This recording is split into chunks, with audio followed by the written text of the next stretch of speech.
Puluhan mahasiswa yang tergabung dalam Liga Mahasiswa Nasional untuk Demokrasi atau LMND serta perwakilan aparatur masyarakat desa menggugat Adam, Kabupaten Aceh Utara melakukan aksi demo di depan kantor Bupati di kawasan Landing, Kecamatan Lok Sukun, Kabupaten Aceh Utara, Selasa 9 Maret 2021. Selain berorasi dan membentangkan spanduk berisi tuntutan, para mahasiswa juga memperagakan aksi teatrikal. Selain itu, dalam aksi tersebut para pendemo membakar ban dan sempat terjadi aksi saling dorong antar mahasiswa dengan petugas keamanan. Mereka mendesak Bupati Aceh Utara Muhammad M. Taib segera mencabut Peraturan Bupati Nomor 3 Tahun 2021 tentang tata cara pengalokasian alokasi dana Gampong dalam Kabupaten Aceh Utara tahun anggaran 2021.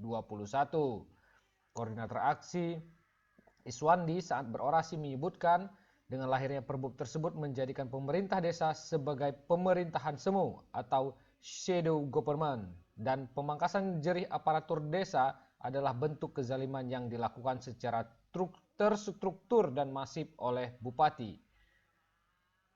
Oleh karena itu, mereka mendesak Bupati untuk mengalokasikan penghasilan tetap untuk aparatur desa, termasuk tunjangan dan jaminan sosial, sebagaimana amanah Undang-Undang Nomor 6 Tahun 2014 tentang desa, serta besaran penghasilan tetap aparatur desa harus dialokasikan sesuai amanat Peraturan Pemerintah Nomor 11 Tahun 2019 dan Peraturan Pemerintah Nomor 43 Tahun 2014.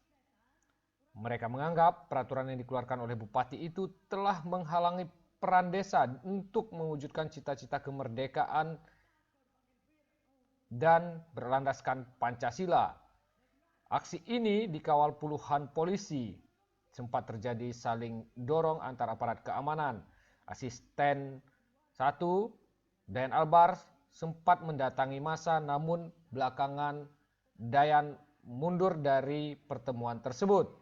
Hingga berita ini dikirimkan, aksi tersebut masih berlangsung di kantor Bupati Aceh Utara. Dari Aceh Utara, Rizky melaporkan untuk Bakata On TV.